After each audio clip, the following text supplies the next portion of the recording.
ورحمة الله تعالى وبركاته.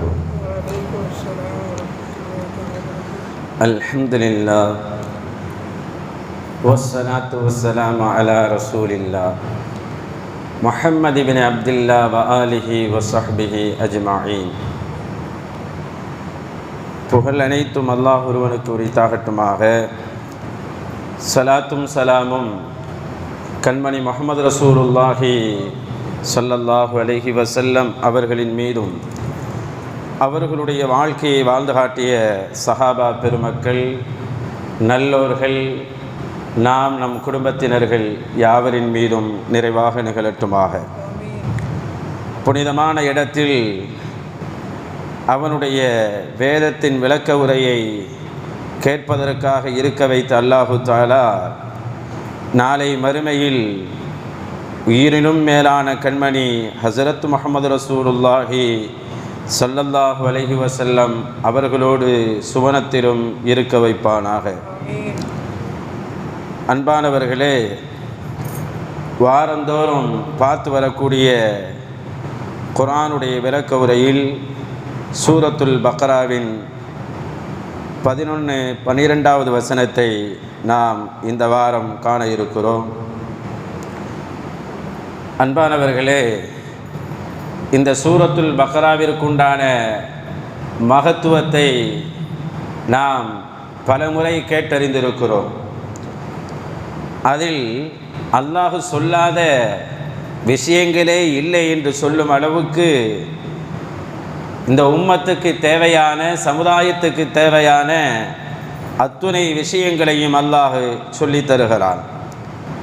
அதில் தொடக்கமாக மூமின்கள் யார், முத்தகீன்கள் யார் என்று தொடங்கி முஷ்ரிக்கீன்கள் யார், காஃபிர்கள் யார் என்று விளக்கி தற்போது அல்லாஹ் முனாஃபிகீன்களை பற்றி பேசுகிறான். முனாஃபிகீன்கள் என்றால் நயவஞ்சகர்கள். ஏண்டா முஸ்லிம் சமுதாயத்தில் வெளியிலிருந்து வந்த குழப்பத்தை விட, வெளியிலிருந்து வந்த ஆபத்தை விட உள்ளுக்குள் இருந்து, முஸ்லிம்களுக்குள் இருந்து வந்த குழப்பத்தினால் ஏற்பட்ட ஆபத்துகள் தான் அதிகம். அவ்வளவு குழப்பங்கள் நடந்திருக்கிறது. அதனால தான் முஸ்லிம்களுக்குள்ளேயே முஸ்லிம்கள் மாதிரி நடிக்கக்கூடிய இந்த முனாஃபிகீன்களை பற்றி அல்லாஹ் தஆலா நிறைய வசனங்களில் சொல்லித்தரான். அவங்கள எப்படி புரிஞ்சுக்கிறது, எப்படி கண்டுபிடிக்கிறது. ஏன்னா சில பேரை கண்டுபிடிக்கவே முடியாது. ஏன்னா அவங்களுடைய கேரக்டர் என்ன, அவங்க என்ன மாதிரி அடையாளத்தில் இருப்பாங்க அப்படிங்கிறதெல்லாம் அல்லாஹ் சொல்லித்தந்தாதான் முடியும். ஏன்னா இந்த உம்மத்தில் பாருங்கள், உஹது போர் நடந்துச்சா இல்லையா? உஹது போர் நடந்த சமயத்தில் முஹம்மது ரசூலுல்லாஹி ஸல்லல்லாஹு அலைஹி வஸல்லம் கொல்லப்பட்டாங்கிற ஒரு குழப்பத்தை உள்ளுக்குள் இருந்தே கிளப்பி விட்டாங்க. அப்படி தானாங்க? கிளப்பி விட்ட சமயத்தில் என்ன ஆச்சு? நிலைகுலைந்து போனார்கள் அல்லவா சஹாபாக்கள். அது சில பேர் தெளிவு கொடுத்தும் கூட பலரால் அதை ஏற்றுக்கொள்ள முடியாத நிலையில் இருந்தாங்களா இல்லையா? குழப்பத்துக்கு ஆளாகிட்டா தெளிவை கூட கேட்க முடியாத நிலைக்கு வந்துருவோம். முஹம்மது ரசூலுல்லாஹ் கொல்லப்படவில்லை என்ற தெளிவை எடுத்து சொல்லு, இந்த மார்க்கம் நிலையானது, அல்லாஹ் நிலையானவன் என்று எடுத்து தெளிவை சொன்ன போதும் கூட அதை ஏற்றுக்கொள்ள முடியாத இடத்தில் சஹாபாக்கள் அந்த நேரத்தில் இருக்க வேண்டியதாகிவிட்டது. குழப்பம் அவ்வளோ ஆபத்தானது. வரலாற்றில் ஆச்சரியமான ஒரு செய்தி பதிவு செஞ்சிருக்கிறாங்க. உம்மத்தில் இஸ்லாத்தை எடுத்துக்கிட்டால் உலகெங்கிலும் பரவியது இல்லையா? இஸ்லாம் போகாத இடமில்லை என்று சொல்லும் அளவுக்கு பரவிடுச்சு. ஐரோப்பா வரை, ஐரோப்பாவுக்குள்ளே போனதுக்கு அதில் முக்கால்வாசி இடத்த பிடிச்சிக்கிடுச்சு. ஒரு சில இடங்கள் பிடிக்கல. இன்றைக்கி பாருங்கள், ஃப்ரான்ஸு, ஜெர்மனி இதெல்லாம் சின்ன சின்ன நாடுகள் தான். ஆஸ்திரேலியா இன்றைக்கி இருக்குது, ஆனால் அன்றைக்கி இல்லவே இல்லை. அமெரிக்கா இன்றைக்கி பெரிய நாடாக சொல்கிறோம், அன்றைக்கி இல்லவே இல்லை. ஆனால் ஒரு போர் நடந்துச்சு, தூசுன்னு ஒரு போர். அந்த போர் வெற்றி கண்டிருந்தா என்ன மாதிரி மாறி இருக்குன்னு வரலாற்று ஆசிரியர்கள் எழுதுகிறாங்க. போர் கடுமையாக நடந்துக்கிட்டு இருந்தப்ப ஒரு குழப்பத்தை உண்டு பண்ணான். என்ன குழப்பம்னு சொன்னால், இஸ்லாமியர்கள் போர்களத்தில் வந்து நின்றபோது அவர்களுடைய பொருள்களை வச்சிருப்பாங்களா இல்லையா, அந்த இடம் பத்திக்கிட்டு எரியுதுங்கிற ஒரு குழப்பத்தை உண்டு பண்ணாங்க. போர்களில் குழப்பம் வரத்தான் செய்யும், ஆனால் அந்த குழப்பத்துக்கு ஆளாகிடக்கூடாது. ஆனால் அதுக்கு ஆளானதுனால ஆபத்துகள் என்னாச்சு, அந்த போர் தோல்வியில் முடிஞ்சிச்சு. வரலாற்றில் எழுதுவார்கள், அந்த தூசுங்கிற போரில் மட்டும் வெற்றி கண்டிருந்தால் இஸ்லாமியர்கள் இன்னைக்கு இங்கிலாந்து பாராளுமன்றத்தில் குர்ஆன் ஓதப்பட்டு தான் அது துவங்கப்படும் என்று எழுதுவார்கள். அந்த அளவுக்கு கிறிஸ்தவர்களுடைய கையில் இருக்கக்கூடிய அந்த சில நாடுகள் கூட இஸ்லாமிய குர்ஆன் ஷரீஃப் ஓதுகின்ற நாடுகளாக மாறி போயிருக்கும். குழப்பங்கள் தான் காரணம். அதனால தான் உஹது களத்தில் 70 பேர் ஷஹீதானார்கள். இவ்வளோ பெரிய இழப்புவது. முந்தைய வருஷம் ஹிஜ்ரி 2 பத்ர் போரில் பெரிய வெற்றி கிடைச்சிச்சு. ஆனால் ஒரு குழப்பத்தினால அடுத்த வருஷமே பெரிய ஆபத்து வந்துருச்சு. சூரத்து அன்ஆம்ல அல்லாஹ் பல சூறாக்களில் 60 வசனத்தில் ஆறுதல் சொல்கிறான். இப்போ குழப்பங்கிறது ரொம்ப மோசமானது, ரொம்ப ஆபத்தானது. இன்றைக்கும் உம்மத்தை எடுத்துக்கிறங்க, சமுதாயத்தை எடுத்தால் ஒன்று சன்னி முஸ்லீம்பாங்க, இல்லை ஷியா முஸ்லீம்பாங்க. இந்த ஷியா எங்கிருந்து வந்தது, எங்கிருந்து வந்தது யோசிச்சு பாருங்க. உஸ்மான் ரலியல்லாஹு தஆலா அவர்களுடைய காலத்தில் அப்துல்லாஹ் இப்னு சபா என்பவன் உள்ளே வருகிறான். இஸ்லாமியனாக வேடமிட்டு வருகிறான், ஒரு முஸ்லீமாக வேடமிட்டு வருகிறான். வந்தவன் என்ன வேலையை செய்கிறான்டா, உஸ்மான் சஹாபாக்களுக்கு மத்தியில் இவர் உயர்ந்தவர் இவர் தாழ்ந்தவர் என்ற வித்தியாசத்தை ஏற்படுத்துகிறான். உஸ்மான் ரலியல்லாஹு ஆட்சியில் இருக்கிறாங்க.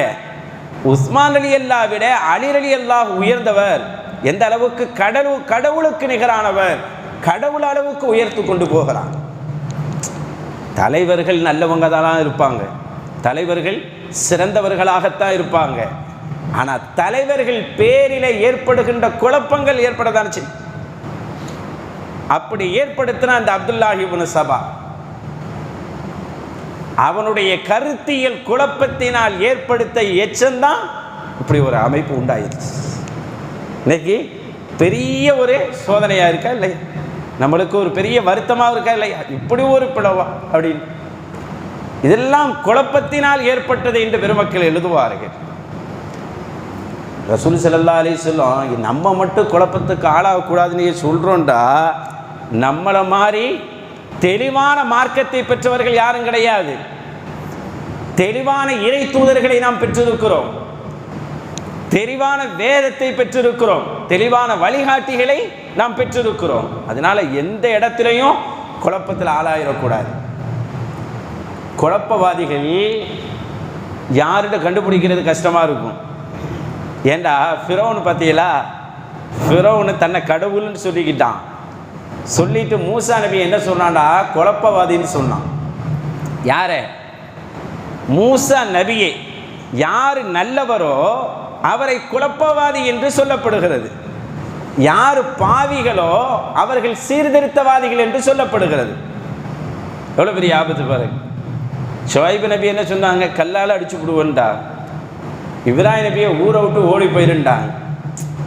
அப்போ கெட்டவர்கள் எல்லாம் சீர்திருத்தவாதிகளாக சொல்லுவதும் நல்லவர்களை குழப்பவாதிகள் என்று சொல்லுவதும் காலங்காலமாக சொல்லப்படுகின்ற ஒரு வார்த்தை.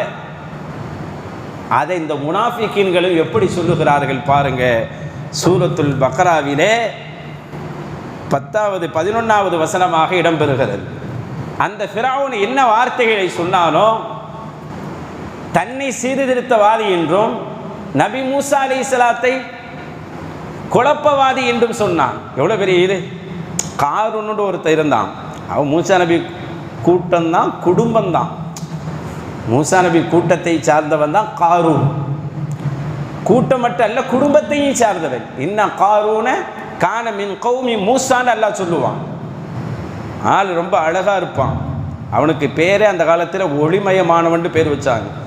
அவ்வளோ அழகாக இருப்பானா, ரொம்ப அழகாக இருப்பான். அலை எந்த அளவுக்குன்னு சொன்னால், தௌராத்து வேதத்தை படித்து தெளிவு பெற்றவர்கள் ஒரு 4 பேர் தான்.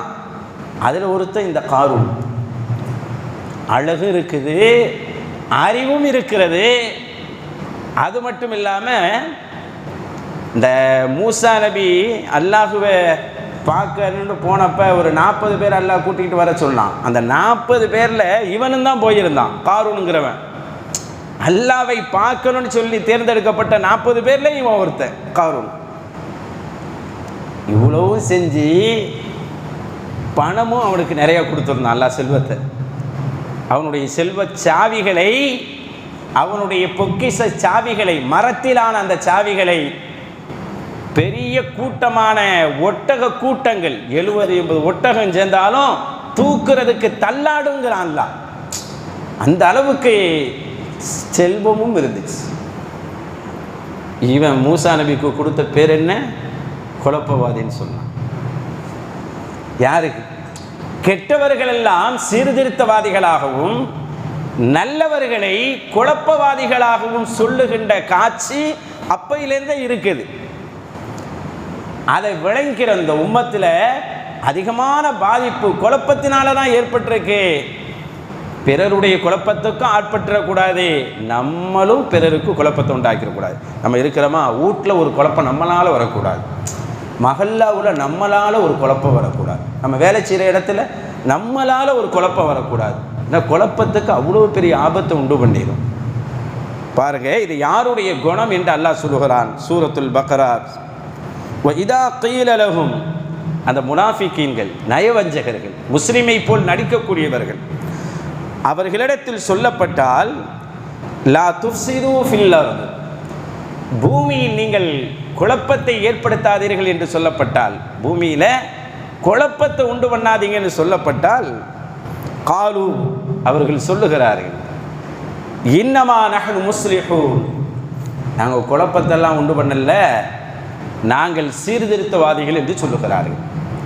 அந்த ஃபிரௌன் சொன்னான் அல்லவா, கெட்டவர்கள் எல்லாம் சீர்திருத்தவாதிகள் என்று தானே சொல்லுவார்கள். அதே போன்ற வார்த்தைகளை தான் இந்த முனாஃபிகீன்கள் சொல்லுவார்கள். கேட்டால் குழப்பம் பண்ணாதீங்கன்னு சொன்னால் நாங்கள் சீர்திருத்தவாதிகள்.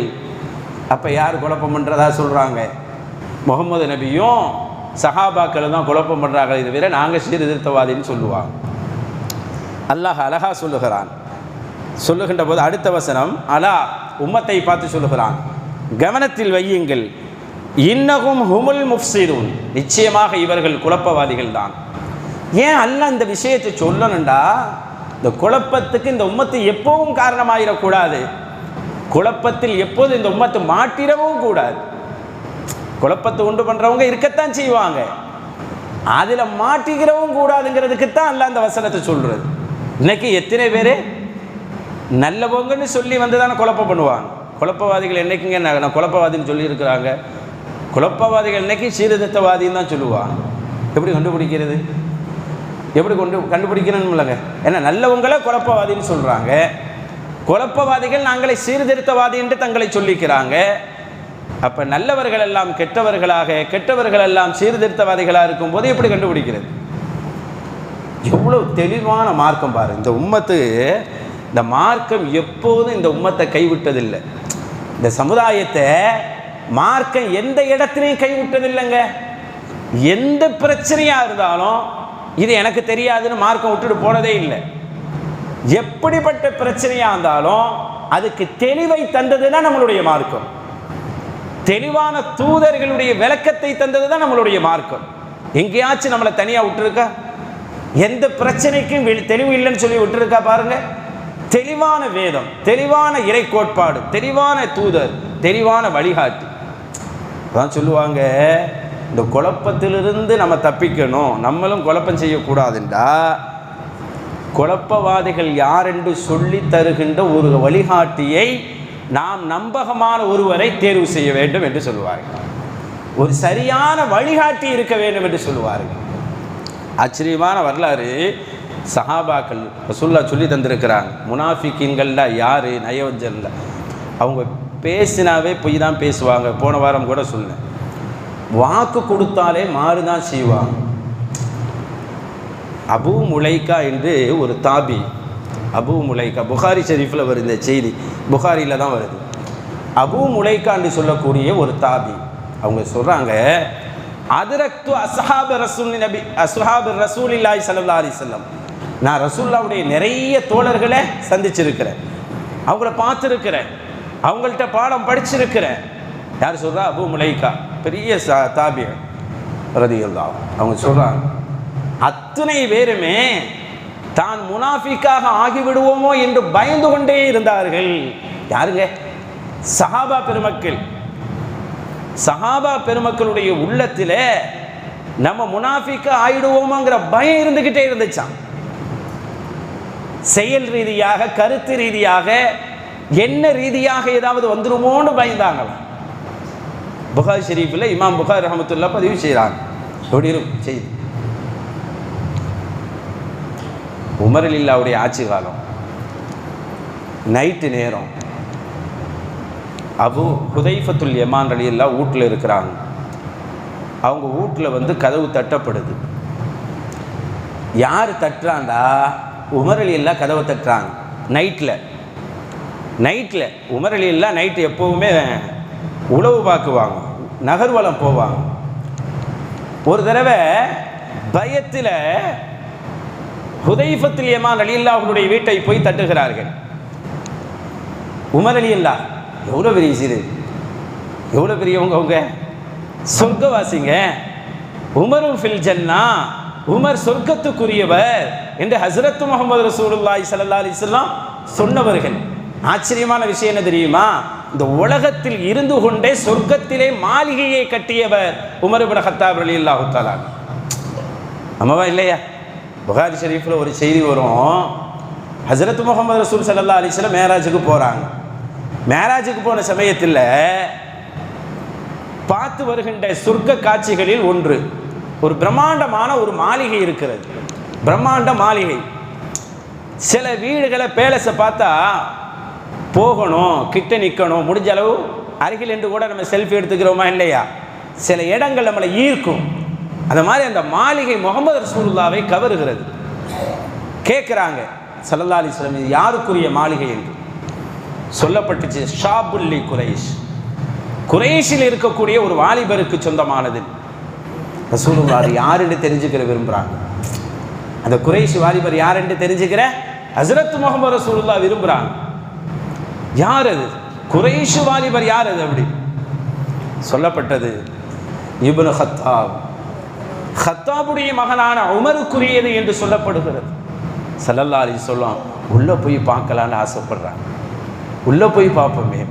இப்போ நம்ம சொந்தக்கார வீடாக இருந்தால் சொந்தக்கார வீடு புதுசாக கட்டினா போகும்லங்க. இன்றைக்கும் சரி, ஊர் சைடு பள்ளிவாசல் புதுசாக கட்டினா அதுக்கு முந்தின நைட்டு பார்த்தா பெண்கள்லாம் குடும்பத்தோடு அந்த பள்ளிவாசல் இப்படி பார்ப்பாங்க இருப்பாங்க. அது ஒரு அவங்களுக்குள்ள ஈர்ப்பு அது. அப்போ அது மாதிரி முஹம்மது ரசூலுல்லாஹ் அந்த இடத்தை பார்த்தவுடன், அதுவும் நம்மளுடைய தோழர் உமருடைய மாளிகையா, சரி உள்ளே போய் பார்க்கலாமேன்னு சொல்லி உள்ளே போகலான்னு நினைக்கிறாங்க. உள்ளே போகலான்னு நினைக்கும் போது முஹம்மது ரசூலுல்லாவுக்கு ஒரு பயம் ஒரு வெக்கம் வருகிறது. என்ன வெக்கம்டா? உமர் ரலியல்லாஹு தஆலா அவர்கள் இந்த வரலாற்றை நாம் பின்னால் அவரிடத்தில் சொல்லுகின்ற போது ரோஷப்பட்டு விடுவாரோ, நாம் இப்படி வந்ததற்கு பிறகு துன்யாவில் போய் இந்த நிகழ்வை சொல்லுகின்ற போது உமர் அவர்கள் ரோஷப்பட்டு விடுவாரோ, என்னுடைய அனுமதி இல்லாமல் ஏன் போனீர்கள் என்று ஏதாவது கேட்டு விடுவாரோ என்று முஹம்மது ரசூலுல்லாஹ் நினைக்கிறார்கள். அதனால் ஆசை இருந்தும் கூட அடக்கி கொண்டார்கள் ஹஸ்ரத் முஹம்மது ரசூலுல்லாஹ். உள்ளே போகின்ற ஆசை இருந்தும் கூட பாருங்க, சொர்க்கத்தில் கூடங்க உள்ளே போகின்ற ஆசை இருந்தும் கூட தன் ஆசையை அடக்கி கொண்டு வந்து விடுகிறார்கள். துன்யாவில் வந்ததற்கு பிறகு ரசூல் ஸல்லல்லாஹு அலைஹி சொல்கிறாங்க, இப்படி ஒரு மாளிகையை கண்டேன் உமர் அவர்களே, அது உங்களுக்குரியது தான், உள்ளே போகலான்னு நினச்சேன், உங்களுடைய ரோஷம் என்னை தடுத்து விட்டது என்று சொல்லுகிறார்கள். நீங்கள் ஏதாவது கேட்டுருவீங்களோடு அந்த ரோஷத்தை கண்டு நான் போகாமல் வந்து விட்டேன்னு சொன்னப்ப சையதுனா உமர் இப்னு கத்தாப் ரலியல்லாஹு சொல்கிறாங்க, அகாருக்க அலைக்க யா ரசூலல்லாஹ், உங்கள் மேலே நான் ரோஷப்படுவேனா, உங்கள் மேலே நான் ரோஷப்படுவேனா என்று கேட்டார்கள். உங்கள் மேலே எப்படி நான் ரோஷப்படுவேன்? இத்தகைய உயர்வுக்கு காரணமாக்கி காட்டிய வழிகாட்டியே நீங்கள் தானே. இந்த உமர் ஜன்னத்திலே ஒரு மாளிகையை கட்டியிருக்கிறார் என்று சொன்னால் இந்த உமருடைய உயர்வுக்கு நீங்கள் தானே காரணம். இல்லை என்றால் இந்த உமருக்கு துன்யாவிலேயே அடையாளம் என்ன இருக்கிறது?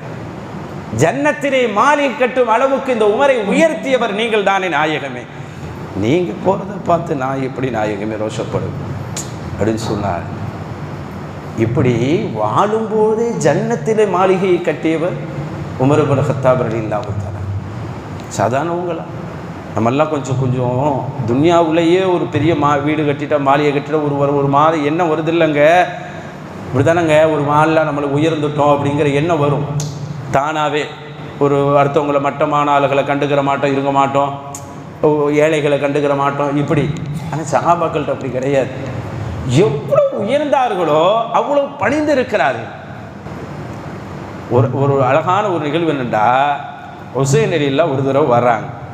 ஹுசைன் ரலியல்லாஹு நம்மளுக்கு தெரியும், இல்லை நம்மெல்லாம் இதயத்தில் வைத்து அப்படியே பாதுகாக்கின்ற ஒரு அழகான பேர் அல்லவா.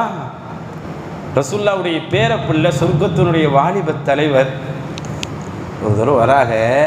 நம்மெல்லாம் கேட்ட வரலாறு தான்.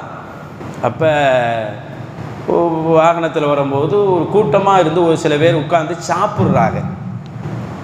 பெரிய ஆளுகள்லாம் இல்லை, ஃபக்கீர்கள், முசாஃபிர்கள் எல்லாம் சேர்ந்து சாப்பிட்றதுக்கு உட்காந்துருக்காங்க. அங்கே இப்படி வசூல் பண்ணி சாப்பாடு வாங்கிட்டு வந்து மொத்தமாக உட்காந்து சாப்பிட்றது. வீட்டுக்கு போய் சாப்பாடு வாங்குவாங்களேங்க, வாங்கிட்டு வந்து சாப்பிடுவாங்க. ஹுசைன் அலி எல்லாம் கிராஸ் பண்ணும்போது பார்த்துட்டாங்க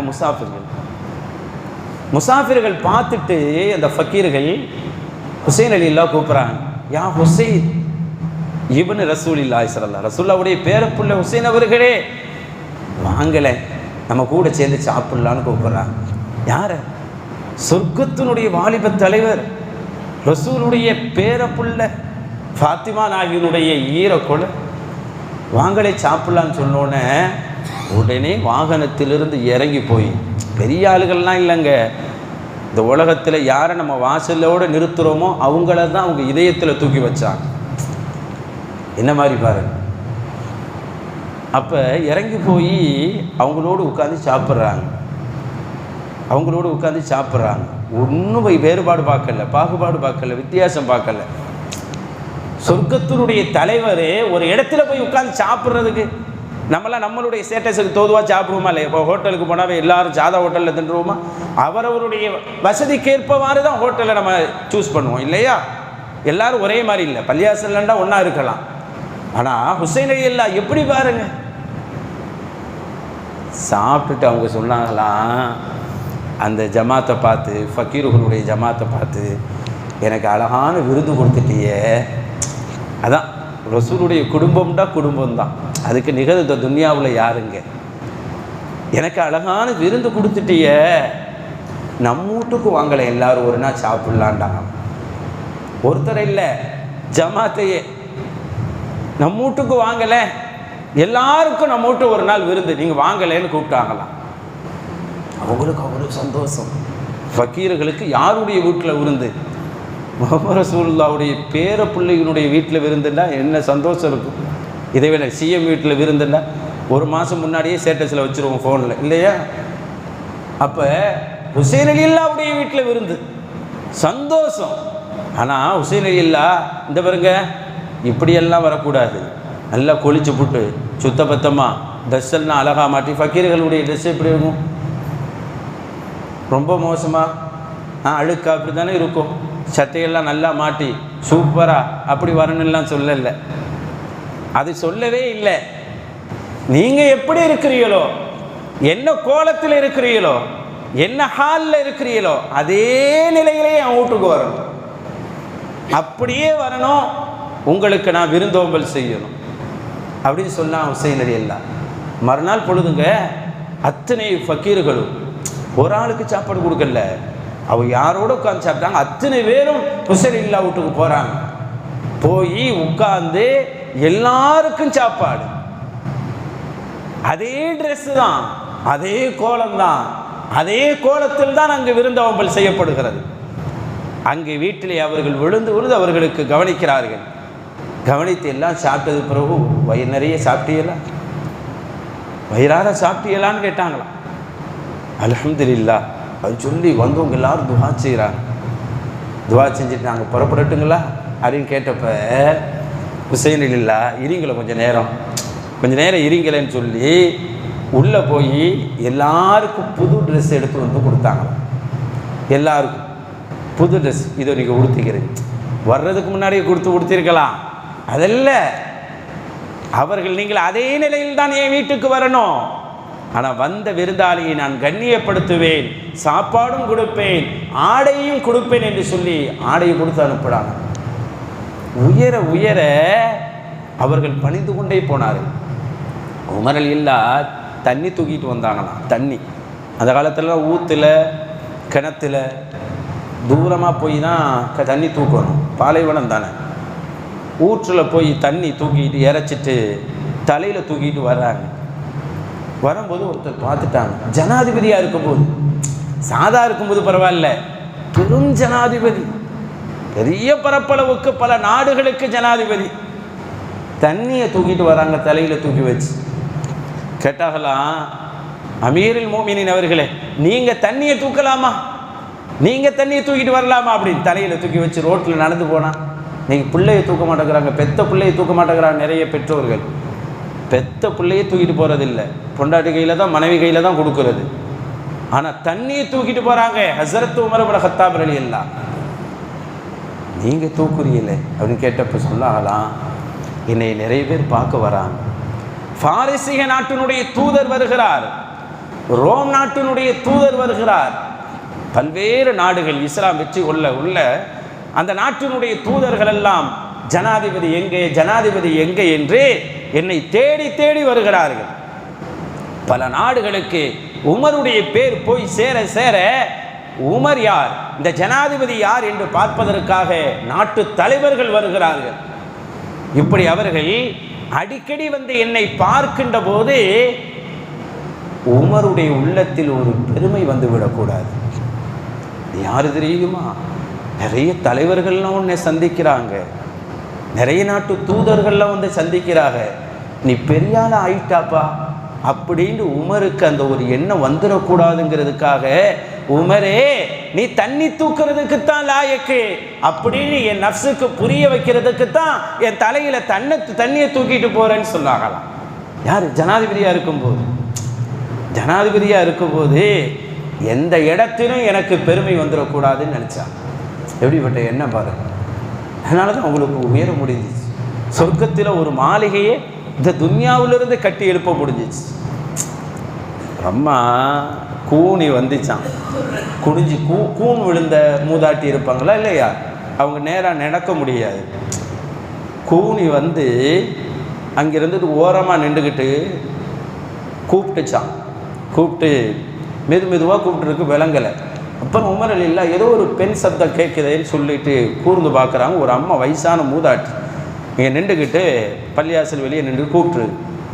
இவங்க உடனே அவங்களுடைய இடத்திலிருந்து இறங்கி வந்து, இடம் என்று சொன்னால் பதவி அவர்களுடைய இடம், எல்லா இடத்திலிருந்தும் கீழே இறங்கி வந்து அந்த மூதாட்டிக்கு முன்னாடி வந்து நின்று பேசுகிறாங்க. எப்படி பேசணும், மூதாட்டி குனிஞ்சு தான் இருப்பாங்க. கூண் உழுந்த மூதாட்டி தானே, குனிச்சு தானே இருப்பாங்க, மேலே நிமிந்து பார்க்க மாட்டாங்க, கீழே தரையை தான் பார்த்துருப்பாங்க. அப்போ அவங்கள்ட்ட போய் பேசணுண்டா யாரு தான் குனிஞ்சிருக்கணும்.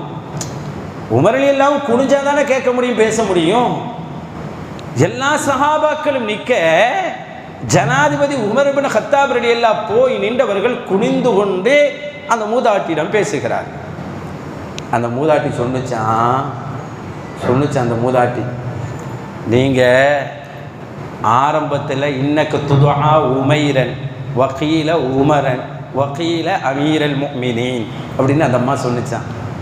இன்னக்கு துதுஆ உமைரன் வக்கீல உமரன் வக்கீல அமீரல் முஃமினீன் சொன்னிச்சான். அதாவது ஒரு காலத்தில் நீங்கள் உங்களெல்லாம் உமைர்னு கூப்பிட்டுக்கிட்டு இருந்தாங்க, அப்புறம் நீங்கள் உமர்னு உங்களை கூப்பிட ஆரம்பித்தாங்க. இப்போ பாருங்கள், ஜனாதிபதினு எல்லாரும் உங்களை கூப்பிடுறாங்க, மறந்துடாதீங்க பழசெல்லாம் அப்படின்னு சொல்கிற மாதிரி அந்த அம்மா சொல்லுது. நீங்கள் திடீர்னுலாம் ஜனாதிபதி ஆகலை, உங்கள் பழைய நிலையை மறந்துடாதீங்க, நீங்கள் எப்படி ஃபஸ்ட்டு இருந்தீங்கன்னு மறந்துடாதீங்கன்னு சொல்லுது. அந்த இவங்க கீழே குனிஞ்சிக்கிட்டே அதை கேட்டுக்கிட்டு பேசிக்கிட்டு இருக்கிறாங்க. பேசி முடித்தோன்னே கூட இருந்த தோழர்கள் கேட்டாங்களாம், நீ எவ்வளோ பெரிய ஜனாதிபதி, இந்த வயசான அம்மாட்ட இவ்வளோ நேரம் குனிஞ்சு பேசுறீல்ல, கொஞ்சம் உட்காந்து பேசுகிறான் இல்லை அப்படின்னு. இப்போ அவங்க சொன்னாங்களாம், யார் தெரியுமா அந்த அம்மா? இந்த அம்மா யாரும் தெரியாத உங்களுக்கு? அந்த அம்மா யாரும் தெரிஞ்ச அந்த வார்த்தையை நீங்கள் சொல்ல மாட்டீங்க. இந்த அம்மா பேர் ஹவுலா. இந்த அம்மா பேர் ஹவுலா. ஒரு தடவை முகமது ரசூலுல்லாஹ்ட்ட ஒரு லிகார் விஷயமாக, கணவர் விஷயமாக ஒரு சட்டத்தை கேட்க வந்தப்ப இந்த அம்மாவுக்கு சட்டம் கொடுக்க முடியாத ஒரு நிலை வந்துச்சு. இந்த அம்மா அல்லாஹ்ட்ட நேரடியாக பேச ஆரம்பிச்சிருச்சு. இந்த அம்மா பேசுனதை அல்லாஹ் கேட்க ஆரம்பிச்சிட்டான். கது சமி அல்லாஹு கவுலல்லத்தி துஜாதிலு கஃபி ஜௌஜிகான்னு வருது இல்லைங்க. இந்த அம்மா விஷயத்தில் தான் அந்த ஆயத்து. யார் இந்த அம்மா? இந்த அம்மா கணவர் விஷயத்தில் பேசியதை அல்லாஹ் கேட்டு விட்டான். இந்த அம்மா பேசி அல்லாவே கேட்கிறான்னு சொன்னா, இந்த உமர் இப்னு கத்தாப் ஆடு மேய்க்கக்கூடிய பொறுப்பையும் ஒட்டகம் மேய்த்து கொண்டிருந்த உமருக்கு அல்லாஹ் கேட்கிற நிலை இருந்தும் உமருக்கு கேட்க வழி இல்லையோ? உமர் கேட்க மாட்டாரோ? அல்லாவே கேட்கிறானே. சொன்னாங்களாம், இந்த அம்மா மட்டும், இந்த அம்மா லவ் ஹஸபத்னி மின் அவ்வலி நஹாரி இலா ஆஹிரி, இந்த அம்மா காலையிலிருந்து நைட்டு வரைக்கும் என்கிட்ட பேசிக்கிட்டே இருந்தாலும் சரி, நான் கேட்டுக்கொண்டே இருப்பேன், ஃபர்லான தொழுகை நேரத்தை தவிர. இல்லை, அப்படிப்பட்ட பெண்மணின்னு சொன்னான். எவ்வளோ பணிவு! இந்த உமர் இப்னு கத்தாப், என்னமோ சொல்ல வந்தது தான் அங்கே போயிட்டேன். இந்த உமர் இப்னு கத்தாப் ரலியல்லாஹு தான் ஒரு நைட் நேரத்தில் கதவு வந்து தட்டுறாங்க. அங்கே தான் வந்தேன். கதவு வந்து தட்டுறாங்க. யாருடைய வீட்டு கதவை? ஹுதைஃபத்துல் யமான் ரலியல்லாஹு தஆலா அவங்க வீட்டை கதவு தட்டுறாங்க. கதவு திறந்தால் ஜனாதிபதி வெளியே நிற்கிறாங்க. கேட்குறாங்க, நைட்டு நேரத்தில், என்ன ஜனாதிபதி அவர்களே இந்த நேரத்தில் வந்து நிற்கிறீங்களே, என்ன செய்தேவின்னு கேட்டப்ப அவங்க சொன்னாங்க, உங்கள்கிட்ட தான் முனாஃபிக்குங்களுடைய பட்டியல் இருக்குது. ரசூல் ஸல்லல்லாஹு அலைஹி வஸல்லம் யார் முனாஃபிக்குண்டு, யார் உலகத்தில் நயவஞ்சகர்கள்ன்ற ஒரு தோராயமான லிஸ்ட்டை உங்களிடத்தில் தான் சூசகமாக சொல்லியிருக்கிறாங்க. அந்த பட்டியலில் என் பேர் இருக்குதா? எந்த நேரத்தில்? நைட்டில் தூங்க முடியல. சொர்க்கத்தில் மாளிகையை கட்டி கொண்டவருக்கு நைட்டு தூங்க முடியல. ஜன்னத்துக்கு உரியவர் என்று பேர் எடுத்தவருக்கு நைட்டு தூங்க முடியல. இந்த உமரை விட வேறு யாருக்கு இவ்வளவு உயர்வு கிடைக்க முடியும் என்று பெருமானாரால் சொல்லப்பட்டவருக்கு நைட்டு பேர் தூங்க முடியல. நைட்டு கதவை தட்டி கேட்கிறாங்க, இந்த உமருடைய பேர் அந்த முனாஃபிக்கினுடைய பட்டியலில் இருக்கான்னு கேட்கிறார். எந்த இடத்துல இருந்திருக்கா பாருங்க. ஒவ்வொரு நிமிஷமும் நிஃபாக்க ஏற்பட்டுமோன்னு பயந்து கொண்டு இருந்தார்கள் சஹாபாக்கள். இதைதான் அபூ முலைகா தாபி, மிகப்பெரிய தாபி ரலியல்லாஹு அன்ஹு அவங்க சொல்றாங்க, எல்லா சஹாபாக்களுக்கும் இந்த பயம் இருந்துச்சு. என்ன பயம்? முனாஃபிக்கினுடைய லிஸ்ட்டில் அல்லாஹ் சேர்த்துருவானோ, அந்த பட்டியலில் அல்லாஹ் சேர்த்துருவானோன்ற பயம். யோசிச்சு பாரு. ஒரு அழகான வரலாறை இமாம் முஸ்லிம் ரஹ்மத்துல்லாஹி அலைஹி, முஸ்லிம்னு ஒரு கிதாப் இருக்குல்லங்க, அந்த கிதாபில் இமாம் முஸ்லிம் ரஹ்மத்துல்லா ஒரு பதிவு செய்வாங்க. ஹுதைஃபத்துல் யமான் இப்போ சொன்ன பாருங்க, இவங்க மக்காவிலிருந்து ஹிஜ்ரத் செய்து எப்படி இருந்திருக்கிறாங்க பாருங்க. சஹாபாக்களை முகமது ரசூலுல்லாஹ் எப்படி நிஃபாக்கினுடைய நயவஞ்சகத்திர முனாஃபிக்கினுடைய குணத்திலிருந்து அந்த மனிதர்களை, அந்த பெரும் மனிதர்களை, சஹாபாக்களை எப்படி வளர்த்திருக்கிறார்கள், வார்த்திருக்கிறார்கள் பாருங்க. ஹுதைஃபத்துல் யமான் ஹிஜ்ரத் செய்து வருகிறார்கள் மதீனாவுக்கு. வாப்பாவும் கூட வராங்க. சீத் ரெண்டு பேரும் சேர்ந்தே வர்றாங்க. ரெண்டு பேரும் சேர்ந்து வருகின்ற போது மதீனா கிட்ட வந்துட்டாங்க. ரசூலுல்லாஹ் பார்க்கறதுக்காக மதீனாவுக்கு வந்தாச்சு. வந்து பார்த்தா மதீனாவில் முகமது ரசூலுல்லாவை காணல. முகமது ரசூலுல்லாஹ் மதீனாவில் காணல. பெரிய பெரிய சஹாபாக்களையும் மதீனாவில் காணல. கேட்கிறாங்க ஹுதைஃபத்துல் யமான், இப்போ முன்னாடி சொன்ன பார்த்தீங்களா, அவங்க தான் என்ன ஆளை காணல், முகமது ரசூலுல்லாஹ் எங்கே, மூத்த சஹாபாக்கள் எல்லாம் எங்கே என்று கேட்கிறார்கள். எல்லோரும் சொல்லுகிறார்கள், பத்ரு போர் நடக்க இருக்கிறது, பத்ரு போருக்காக முகமது ரசூலுல்லாஹ் தன் தோழர்களோடு பத்ர் களத்துக்கு நிற்கிறார்கள் என்று சொல்லுகிறார்கள். முஹம்மது ரசூலுல்லாவை பார்க்க வந்த ஹுதைஃபத்துல் யமான் ரலியல்லாஹு அன்ஹு அவருக்கும் அவருடைய தகப்பனாருக்கும் பேர் அதிர்ச்சி, இன்னொரு பக்கம் இன்பம். என்ன பேசிக் கொடுக்கிறார்கள்டா, வாப்பா பிள்ளைகிட்ட சொல்கிறாங்க. ஹுதைஃபத்துல் யமானுடைய வாப்பா ஹுதைஃபா பிள்ளைகிட்ட சொல்கிறாங்க. எப்படி சொல்கிறாங்க, வாப்பா நம்ம வந்ததை பற்றி எவ்வளோ நன்மையாக போச்சு.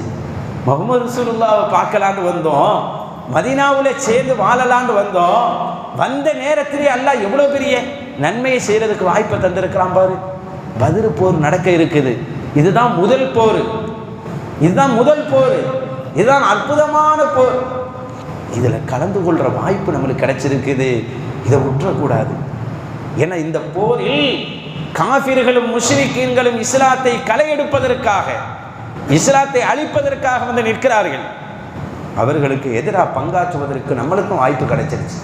அதனால் நம்மளும் மெதுவாகவே பத்ருக்கு போயிடுவோம் அப்படின்னு சொல்லிட்டு மக்காவிலிருந்து வந்தவங்க மதீனாவுக்கு வந்துட்டு ஆள் இல்லைன்னு சொன்னோன்னே நேராக பத்ர்களத்துக்கு போகலான்னு முற்படுறாங்க. போகும்போது நடந்து தான் போகிறாங்க. போகிற வழியில் காஃபிர்கள் பிடிச்சிக்கிட்டாங்க. காஃபிர்கள் பத்ர்களத்தில் முற்றுகையிட்டவர்கள், உளவு பார்த்தவர்கள் பிடிச்சிக்கிட்டாங்க 2 பேரை. ஹுதைஃபத்துல் யமான் ரலியல்லாஹுவையும் அவங்களுடைய தகப்பனார் அசீரையும் பிடித்து கொண்டார்கள். பிடித்து கொண்டு கேட்டாங்க, மாதா துரீது, எங்கே போகிறீங்க? ஐன துரீது, எங்கே போகிறீங்கன்னு கேட்டாங்க. இவங்க இப்போ போகிறதே முஹம்மது ரசூலுல்லாஹ்வுடைய படையில் சேர்ந்து இஸ்லாத்துக்காக போர் செய்வதற்கு போகிறாங்க. ஆனால் இவர்கள் வந்தது மதீனாவிற்கு. இப்போ சிக்கி கொண்டோன்னு சொன்னாங்க, நாங்கள் மதீனாவுக்கு தான் போக போகிறோன்னு சொன்னாங்க. மதீனாவுக்கு தான் போக போகிறோம். இவங்க சொன்னாங்க, நீங்கள் மதீனாவுக்கு போகலை, இன்னமா துரீதும் முஹம்மதன், நீங்கள் முஹம்மதை தானே பார்க்க போகிறீங்க அப்படின்ட்டாங்க. முஹம்மதை தானே பார்க்க போகிறீங்க அப்படின்னு. ஏன்னா முகமது நபி பத்ர் களத்தில் இருக்கிறாங்க. இல்லை, இன்னமா நுரீதும் மதீனா, நாங்கள் மதீனாவுக்கு தான் போக போகிறோம் அப்படின்ட்டாங்க. இல்லை உண்மையை சொல்லுங்க அப்படின்னு. ஏன்னா வந்திருக்கிறலாம் சொந்த பந்தம் தான். காஃபிர் படையும் யாருங்க? சொந்த பந்தங்கள்லாம் வந்து நிற்கிறது. மக்காவில் உள்ளவங்க தான் வந்து நிற்கிறாங்க. திரும்பவும் கேட்குறோம், உண்மையை சொல்லுங்க அப்படின்னு. அவங்க மதீனாவுக்கு தான் வந்தது, உண்மை அதுதான். நாங்கள் மதீனாவுக்குத்தான் நாடி வந்தோன்னு சொல்கிறாங்க. இல்லை, நீங்கள் முகம்மதை தான் பார்க்க போய். இல்லை, நாங்கள் அதுக்கு போகலை. இப்போ அவங்க என்ன சொல்கிறாங்கடா, நீங்கள் முகம்மதை நாடி போகலண்டா எங்களிடத்தில் நீங்கள் ஒரு ஒப்பந்தம் இடுங்கள். லக்கதாகுது மின்னாகுதல்லா, ஒரு ஒப்பந்தத்தை தாருங்கள், ஒரு சத்தியம் கொடுங்க. எங்களுக்கு எதிராக நீங்கள் சண்டைக்கு வரக்கூடாது, நேராக நீங்கள் மதீனாவுக்கு தான் போகணும் இப்படின்னு ஒரு சத்தியம் கொடுங்க, ஒரு சத்தியம் பண்ணுங்க, ஒப்பந்தம் கொடுங்கன்னு சொல்லி. உடனே வாயளவில் பேச்சளவில் அவர்கள் ஒப்பந்தம் எடுக்கிறார்கள். மனதளவில் இல்லை, பேச்சளவில் உங்களை எதிர்த்து நாங்கள் வரமாட்டோம், மதீனாவுக்கு போகிறோம் என்று கொடுத்துட்டாங்க. கொடுத்துட்டு அங்கிருந்து புறப்பட்டு முஹம்மது ரசூலுல்லாஹ்ட்ட போகிறாங்க. மதீனாவுக்கு தான் போயிட்டாங்கல்ல, முஹம்மது ரசூலுல்லாஹ்ட்ட பத்ர் களத்துக்கு போகிறாங்க. முஹம்மது ரசூலுல்லாஹ்வுடைய எண்ணிக்கை எவ்வளோ இருக்குது? ஸ்ட்ரென்த்து கம்மி தான், 313 பேர் தான். ஆள் தேவைப்படுது. காஃபிர்களுடைய ஸ்ட்ரென்த்து அதிகமாக இருக்குது. யார் இந்த 2 பேர் தெரியுங்களா? இந்த ஹுதைஃபத்துல் யமானும் ரலியல்லாஹு அன்ஹு, அவங்க வாப்பா ஹுசைனும் மிகப்பெரிய வீரர், பெரும் வீரர், மக்காவுடைய பெரும் வீரர்கள் ஒரு ஆள்.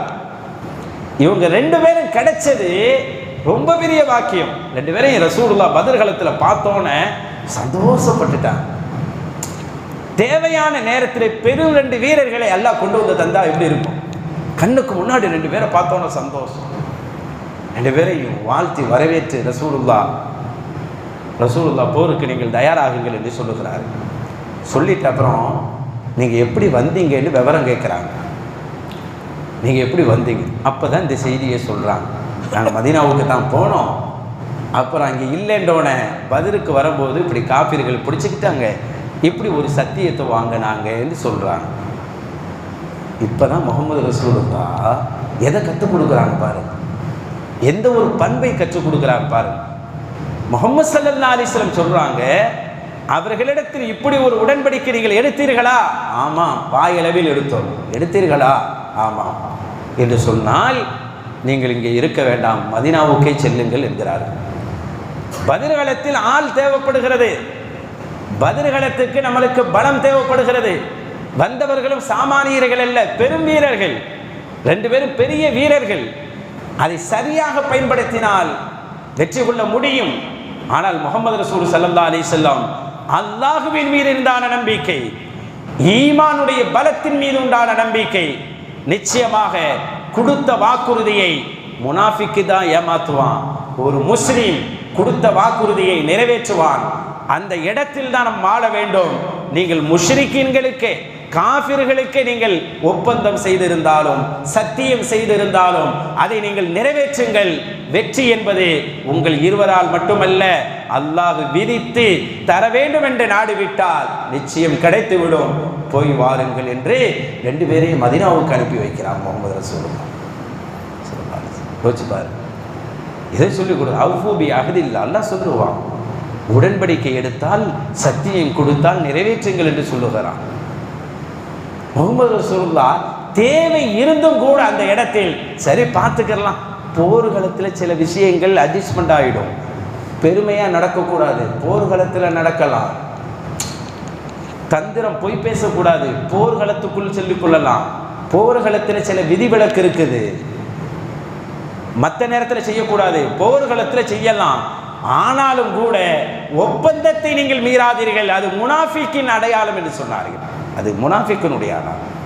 அவங்க மோசமானவங்க, அவங்க குணம் நம்மளுக்கு வேண்டாம்னு சொன்னாங்க. ஹஸரத் முஹம்மது ரசூலுல்லாஹி ஸல்லல்லாஹு அலைஹி வஸல்லம் எப்படிப்பட்ட குணத்தை சொல்லி கொடுத்தாங்க பாருங்க. எல்லா ரசூலுல்லாஹ் அதை தான் படித்து கொடுத்தாங்க.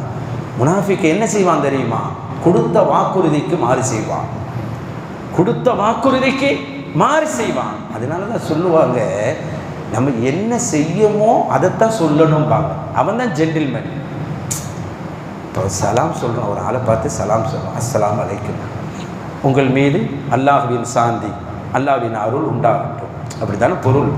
சாந்தி உண்டாகட்டும்னா துவா செய்கிறோம் இல்லைங்க, அவரை பார்த்து அன்போடு தானே சொல்கிறோம். அப்படி இருக்கும்போது இதயத்திலும் அப்படி இருக்கணும்பா. இதயத்தில் அவன் மேலே காழ்ப்புணர்ச்சியோடு வெறுப்போடு இருந்து கொண்டு அஸ்ஸலாமு அலைக்கும் என்று வாயிலிருந்து, ஒரு மூமினுடைய வாயிலிருந்து வருவதே தவறுன்னு சொல்லுவோம். உன் வாயும் இதயமும் ஒன்றா இருக்கணும்.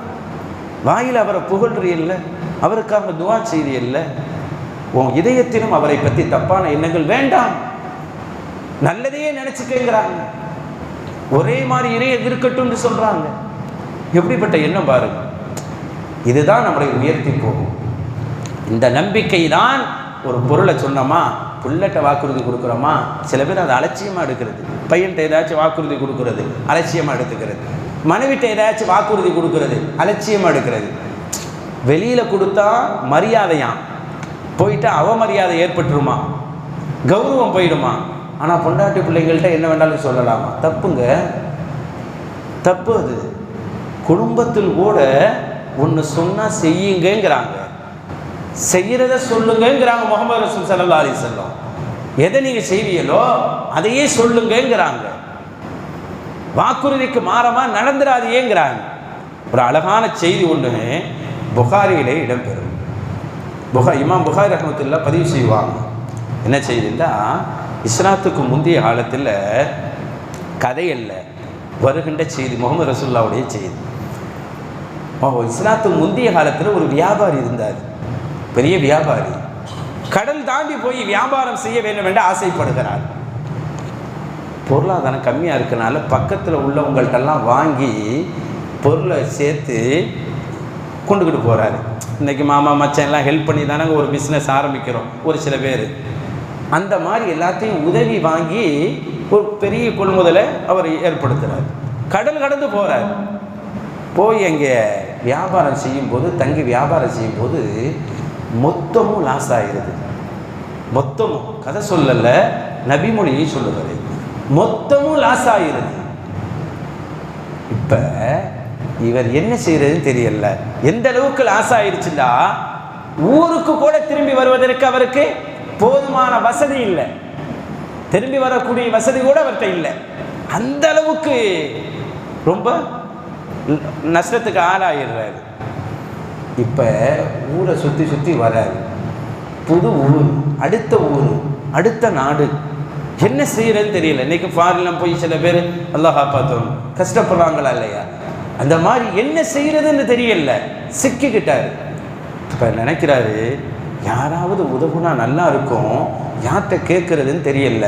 விசாரிக்கிறார், இந்த ஊரில் யார் பெரிய பணக்காரர் என்று விசாரிக்கிறார்.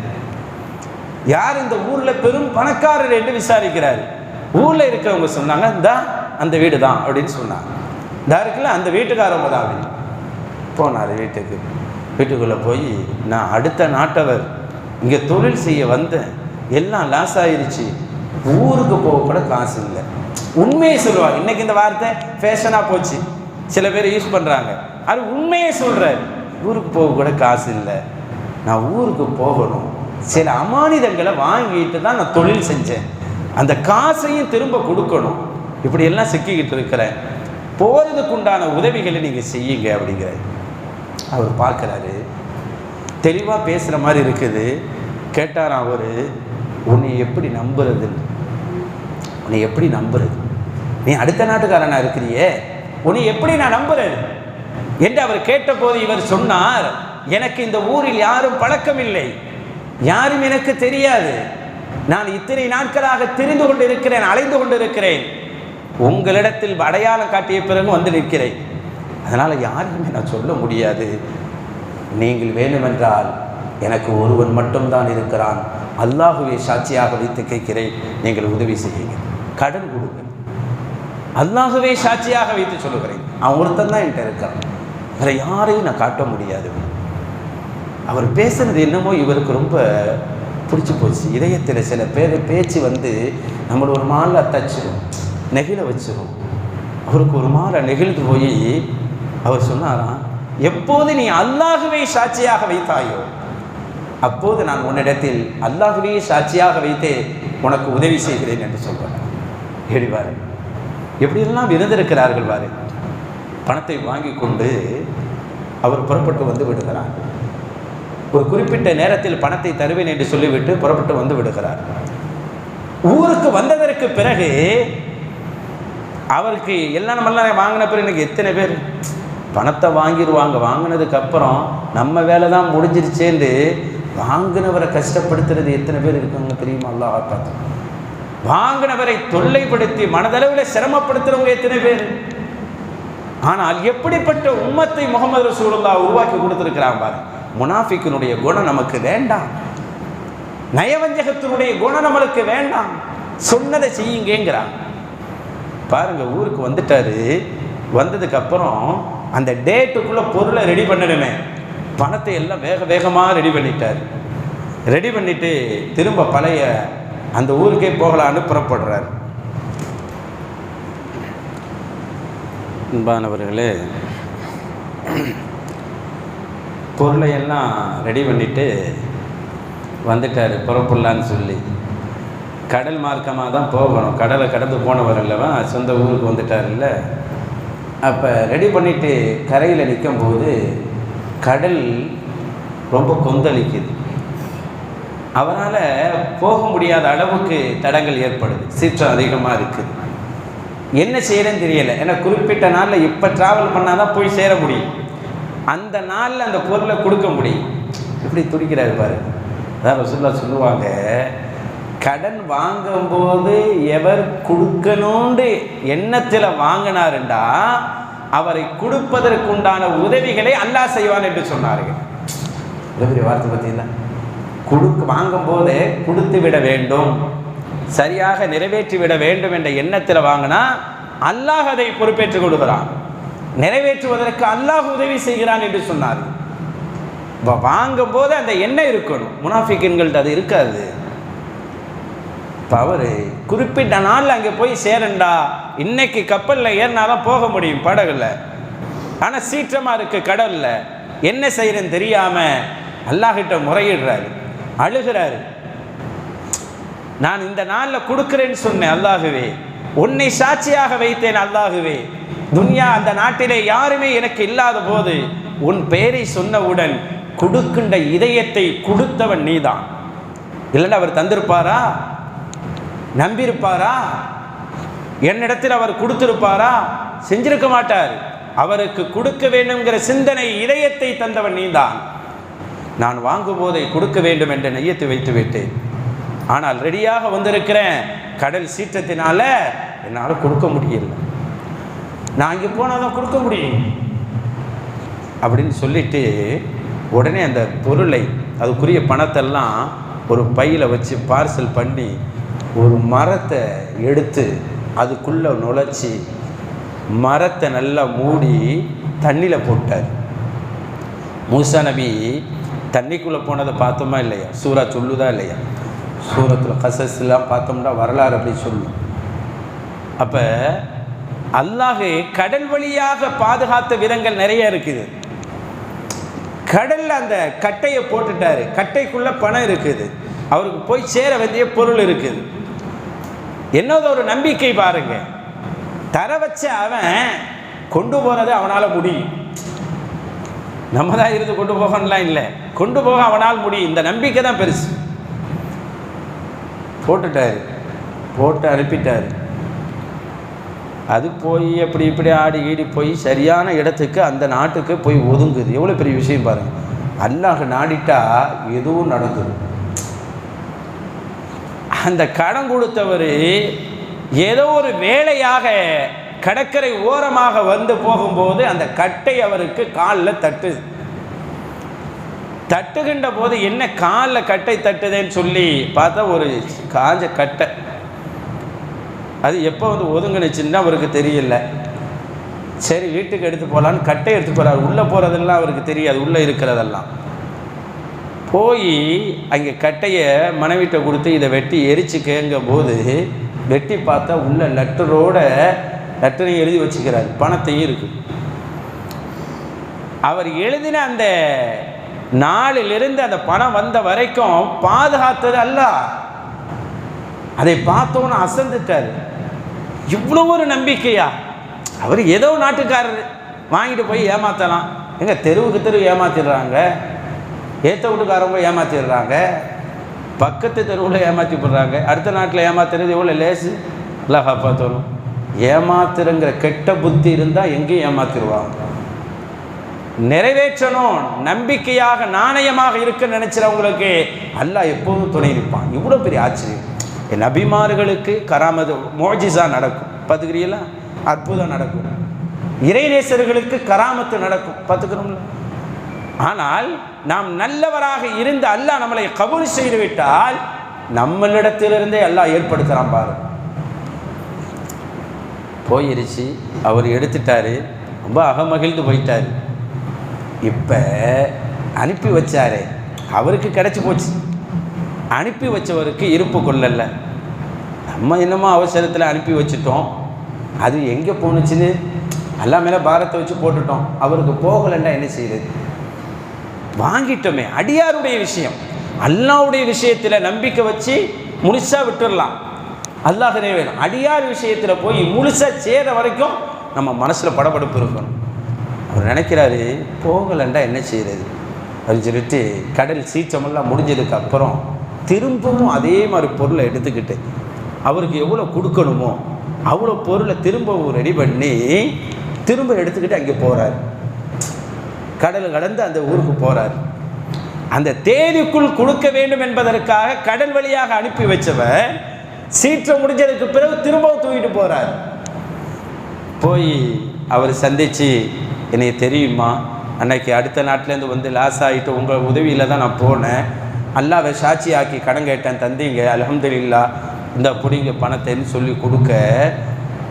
அவர் பாருங்க, அவர் எவ்வளோ நல்ல மனுஷன் பாருங்க. ஏன் நம்மளாம் நல்லதாக போச்சு, டபுளாக கிடைக்கும், ஒன்றுக்கு ரெண்டாக கிடைக்குதுன்னு சில பேர் நினைப்பாங்களங்க. அப்படி இல்லை, அவர் எவ்வளோ நாணயமாக நடந்துக்கிட்டார். ஏங்க நீங்கள் எதுவும் கட்டையில் எதுவும் வச்சு எதுவும் பண்ணியலா, கட்டை எதுவும் அனுப்புனீங்களா அப்படின்னு கேட்டாராம். அவர் அவ்வளோ நாணயமாக இருந்திருக்கிறார். அந்த காலம் மனிதர்கள் அப்படி. இப்போ தான் அவர் சொன்னார், ஆமாம் நான் ஊருக்கு வரலான்னு அப்போவே முடிவு பண்ணப்போ கடல் சீற்றமாக இருந்துச்சு, என்னால் வர முடியல, ஆனால் உங்களுக்கு கொடுத்தாகணும், என்ன செய்யணும்னு தெரியலப்போ ஒரு கட்டையை பிளந்து அதுக்குள்ளே வச்சு கட்டி அனுப்பி வச்சு அப்படி அன்னைக்கு பத்திரமா எனக்கு கிடச்சிருச்சுங்க அப்படின்னு சொன்னார். பத்திரமா எனக்கு கிடச்சிருச்சுன்னு சொன்னார். இந்த செய்தி எழுதிட்டு போடுவாங்க. கொடுத்த வாக்குறுதியை நிறைவேற்றணும், வாங்கின உதவியை சரியாக உரியவருக்கு செலுத்திடணும் அப்படின்னு யாரெல்லாம் நம்பி, இது இஸ்லாத்தில் நடந்ததல்ல, இங்கே அதான் செய்தியே, கபுலல் இஸ்லாம், இஸ்லாத்துக்கு முன்னால் நடந்த நிகழ்வு என்று எழுதுகிறார்கள். அப்போ இஸ்லாத்துக்கு முன்னாடி நடந்த ஒரு நிகழ்வை பதிவு செய்கிற பெருமக்கள் நாம் கடன் வாங்குகின்ற போதோ, உதவி கேட்கின்ற போதோ, சத்தியம் செய்கின்ற போதோ அதை நிறைவேற்ற வேண்டும் என்ற நிய்யத்தை வைத்தால் அல்லாஹ் அதற்கு உதவியாக எப்போதும் இருப்பான். ஏனென்றால் மூமின்களுடைய குணம் அது. ஏமாற்றுறது, பறிக்கிறது, மோசடி செய்கிறது, அபகரிக்கிறது, அடுத்தவனை இழிவுபடுத்துறதெல்லாம் முனாஃபிக்கினுடைய அடையாளம் என்று பெரியோர்களும் குர்ஆன் நமக்கு சொல்லுகிறது. அல்லாஹ் அத்தகைய தீய பழக்கத்திலிருந்து பாதுகாத்து நல்லவர்களுடைய பண்புகளின் வழியில் வாழ அல்லாஹ் உதவி செய்வானாக. குர்ஆன் யாரை முனாஃபிக்கின்கள் என்றும் முனாஃபிக்கின்களுடைய குணம் இது என்று எதை சொல்லுகிறதோ அதிலிருந்து நம்மையும் நம் தலைமுறைகளையும் அல்லாஹ் பாதுகாப்பானாக. குர்ஆன் படியும் நபிமொழியின் படியும் அவர்கள் காட்டி தந்த வழியின் பிரகாரம் வாழுகின்ற உயர்ந்த பாக்கியத்தை அல்லாஹ் தருவானாக. ஆமீன் ஆமீன். வல்ஹம்துலில்லாஹி ரப்பில் ஆலமீன். அஸ்ஸலாமு அலைக்கும் வரஹ்மத்துல்லாஹி வபரகாத்துஹு. வலா முஹம்மத் ஸல்லல்லாஹு அலைஹி வஸல்லம் ஸல்லல்லாஹு அலா முஹம்மத் ஸல்லல்லாஹு அலைஹி வஸல்லம் ஸல்லல்லாஹு